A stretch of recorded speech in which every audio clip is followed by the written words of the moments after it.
Hey everybody, welcome to the Jayda InStitches show. As many of you know, I love to make myself a new hat, a new pair of gloves, maybe even a new scarf, just in time for the cool fall weather. So we're going to kick things off today with this Primrose stitch beanie. Yep, the Primrose stitch. We've used it for a few other projects around here, but we're going to work it in the round today. All you need is a ball of self-striping yarn in the colors that say fall to you, and we're going to show you how to make this pretty hat to fit anybody, you, the kids, the man in your life, whoever you feel needs a pretty little hat just in time for the fall. So let's grab our hooks, grab our yarn, we'll head on over to the craft table, and we will stitch up the Autumn Primrose Stitch hat together.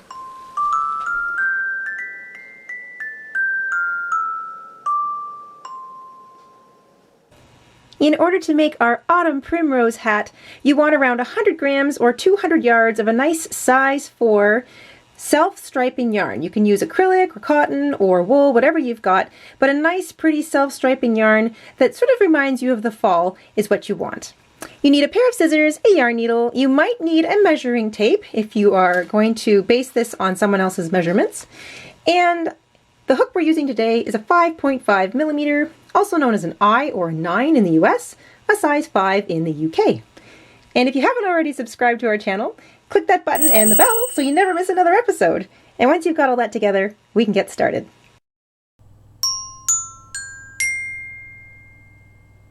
Visit our shop and purchase a pattern. You'll help support our show. And we'll put a link to our shop in the description box down below.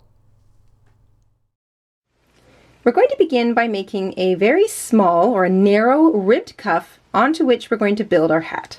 So we're going to begin with a slip knot. And whether you're making this for a child or a teen or an adult, doesn't matter. We're all going to chain 4.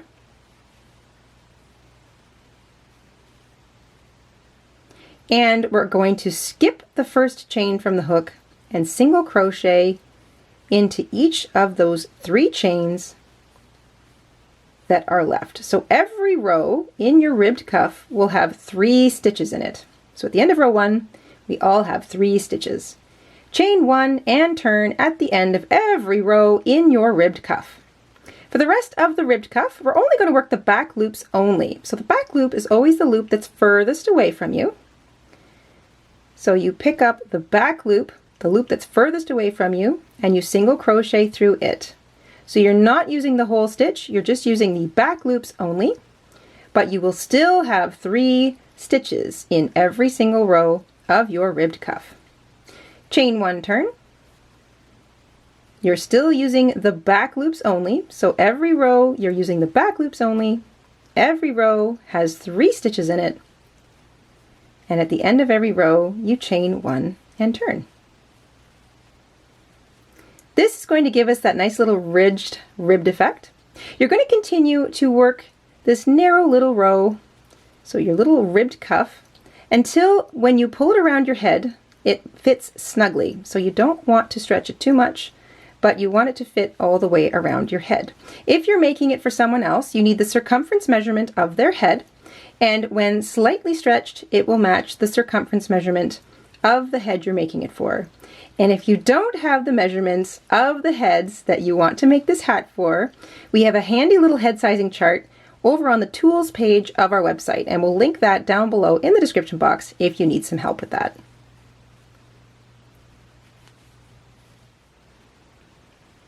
After a while, you should see that little ribbed pattern forming. There's a little rib no matter what side that you're looking at.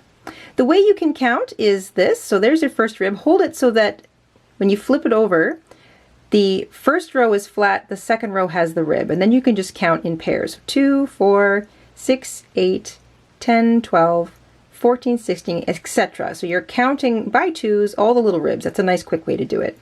You want it to fit snugly around your head, or when slightly stretched, it measures the circumference. So let's say if you have a 22-inch circumference for your head, when you measure it out, it's slightly stretched, it matches the circumference measurement. The other thing you want is to have a row count, which is a perfect multiple of 3. So I have a pretty standard sized head. My head circumference is 22 inches. And this fits around it. This is 57 rows. So my little ribbed cuff is 57 rows long. It fits snugly around my head if I hold it, sort of the two ends together around my head, meeting in my forehead. And 57 is a perfect multiple of 3. So it doesn't matter how many rows you have, but it needs to be a multiple of 3. That's how our little primrose pattern is going to work. So take a moment, count up your rows, make sure it's a perfect multiple of 3, and also make sure it either matches the measurement that you're aiming for, the circumference of the head you're making the hat for, or it fits snugly around your head over top of your ears.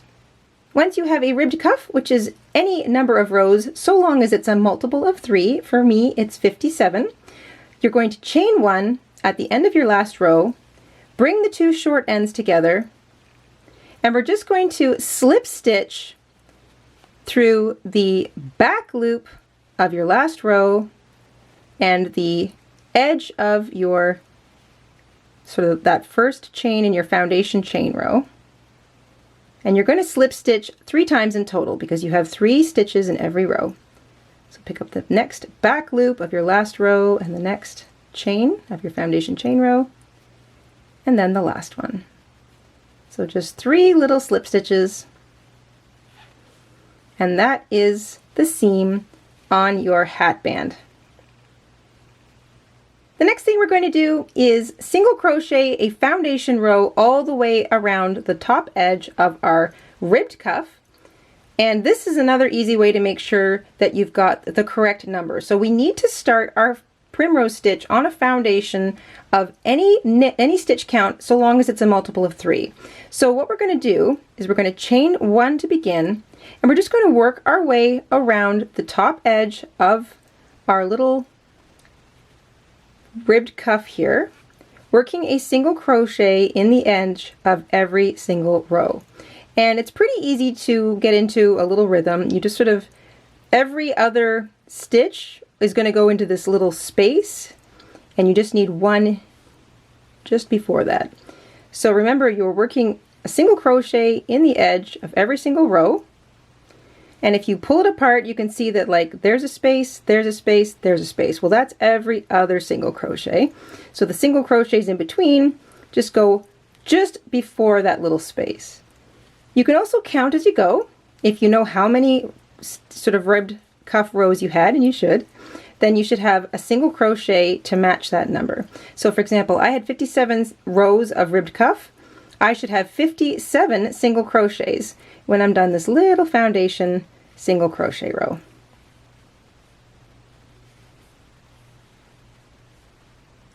Once you've finished single crocheting all the way around that top edge of your ribbed cuff, I had 57 rows in my ribbed cuff. I should have 57 single crochet, and I do. And you can just take a moment to count them all the way around. Make sure you've got a stitch number that is any multiple of 3. And once you've got that, we can now continue on with the primrose stitch of our hat. So you finish your last single crochet, you're going to find the first one you made, and you're just going to join with a slip stitch to it.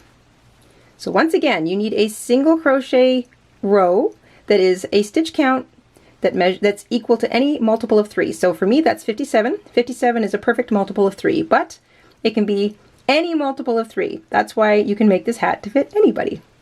The first row in our primrose stitch pattern is the little picot stitch. So we're going to chain 1 to begin, and into the same stitch that we joined in, we're going to work a single crochet, 2 chains, and a single crochet, all into the same stitch. And that gives us a little tiny picot. We're going to skip 2 stitches, find the third one, and do the same thing. Single crochet, chain 2, single crochet all into that third stitch. Skip the next 2 stitches, find the third, and work single crochet, chain 2, single crochet all into the same stitch. You're going to repeat that little pattern all the way around for the first row of your primrose stitch.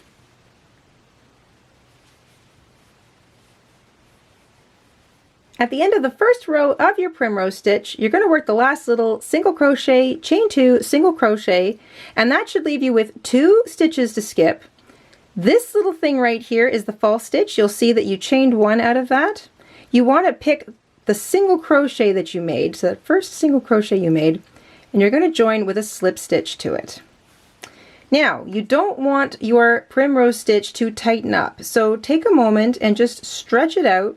You might want to do this after the first few rows as you're working the primrose stitch, just because you don't want it to be too tight on top of your ribbed stitch.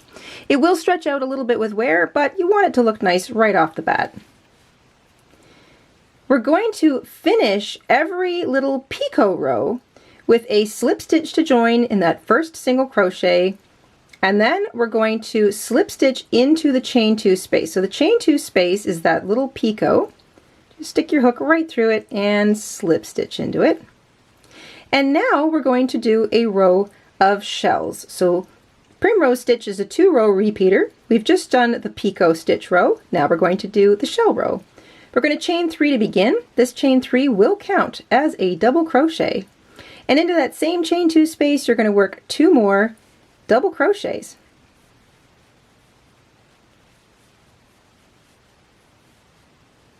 Skip across to the next little picot, find that chain 2 space, and work 3 double crochet into it. So you're just focusing on the chain 2 spaces all the way around. You're going to work 3 double crochet or a shell into every single one of those chain 2 spaces. So make sure you feel your way across. There should be a single crochet, and then that chain 2 space in between.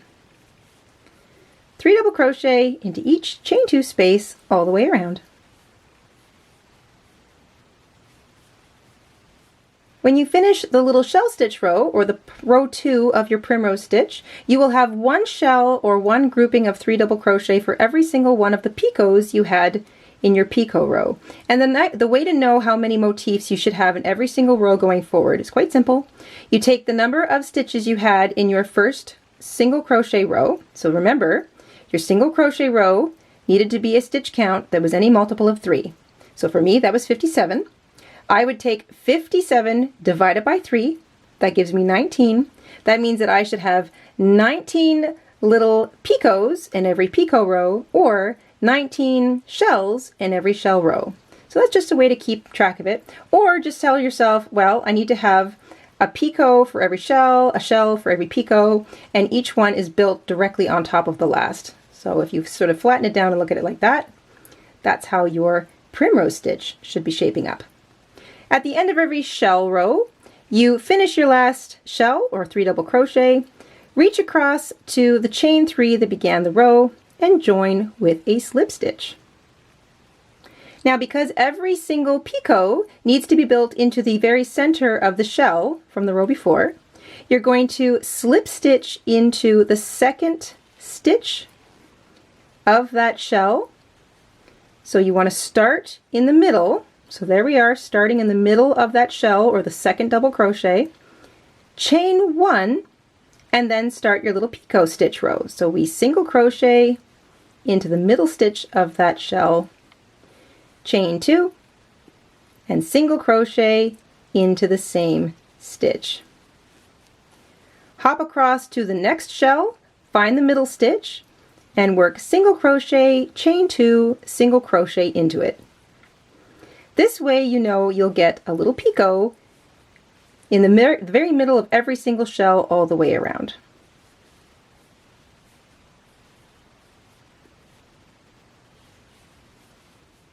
When you finish a little picot row, you work your last picot into the middle stitch of the top of the shell from the last row, reach across and find the single crochet of that first picot, and join with a slip stitch.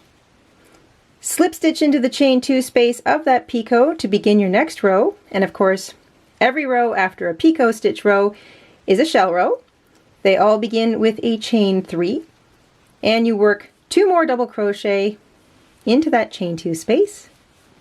That completes your first shell, and then you reach across to the next chain 2 space. It'll be sitting directly on top of the shell and the picots from the rows previous. Work 3 double crochet into each chain 2 space all the way around, and when you get back to the beginning, join with a slip stitch to the top of the chain 3. To start the next picot row, remember you want to slip stitch into the middle stitch of that picot, or I should say of that shell, and begin your picot in the top of it. And that's pretty much all you're going to do for the picot stitch in this hat all the way forward. If you're making this for a child, 8 inches deep, so from the bottom of the brim to the top, make it about 8 inches tall. For tweens and women, maybe 9 inches, and for men, between 10 and 11 inches. Just keep your measuring tape handy, keep measuring as you go, and I'll see you after a few rows. Once you've worked as many rows as you need to make it as long, or I should say as tall as you need it to, so 9 inches for tweens, teens, ladies, 10 or 11 for men, and 8 for children. Make sure you end on a picot row. So you have to end on a picot row. Doesn't matter how many rows you add, you just want to end on a picot row. Then we're going to snip a long tail of yarn because we're just going to cinch up the top of our hat. So there's no fancy decreasing stitches. We're just going to fasten off, leave a long tail, grab your yarn needle. We're going to do a little bit of weaving. You're going to thread your tail up in your yarn needle, and you're going to find the first chain 2 space next to where you fastened off. Just run your needle right through it. Find the next one and bring your needle back out through that one.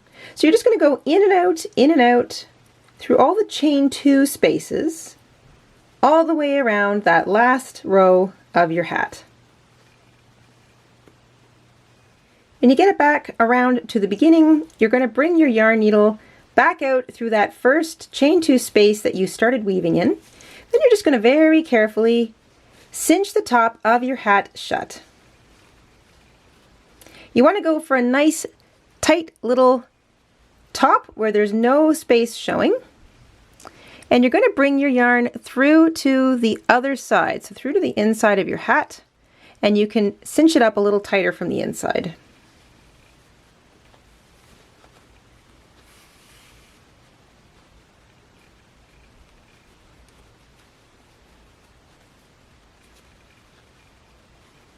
And once it's as tight as you think you're going to get it, you can run your needle back and forth through some of the stitches on the underside of your hat. Just make sure that that little space doesn't open back up.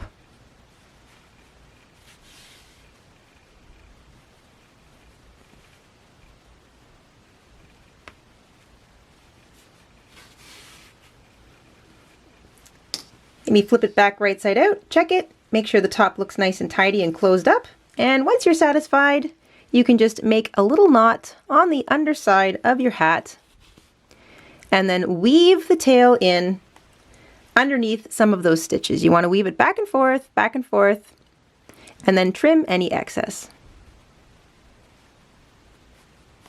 Make sure you weave in that little tiny tail that may or may not still be hanging out at the very bottom of the edge of your cuff.